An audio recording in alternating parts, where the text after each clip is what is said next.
ഇനി ആരാ? നിങ്ങളൊഴിച്ചു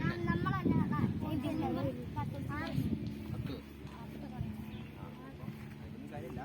നമ്മളെപ്പോ തുടങ്ങിയാലും ഇത്ര നന്നായിട്ട് ചെയ്യുന്നുള്ളത് കേട്ടോ. പിന്നെ ഇവിടെ കളിക്കണം നമുക്ക്. നിങ്ങളൊരു ദിവസം നിങ്ങൾ പെട്ടെന്ന് പ്രാക്ടീസൊക്കെ ചെയ്ത് നന്നായിട്ട് പ്രാക്ടീസൊക്കെ ചെയ്തിട്ട് ഒരു മാച്ചൊക്കെ ഇവിടെ കളിക്കും. എന്നിട്ട് ഇവിടെ ഒരു ബോളറാണെങ്കിൽ ഒരു 5 വിക്കറ്റും, ബാറ്ററാണെങ്കിൽ ഒരു സെഞ്ചുറിയും അടിക്കണ്ടേ? സെഞ്ചുറി ഒക്കെ അടിച്ചിട്ട് ഇങ്ങനെ ഹെൽമെറ്റൊക്കെ ഊരി ബാറ്റൊക്കെ വെക്കണ്ടേ?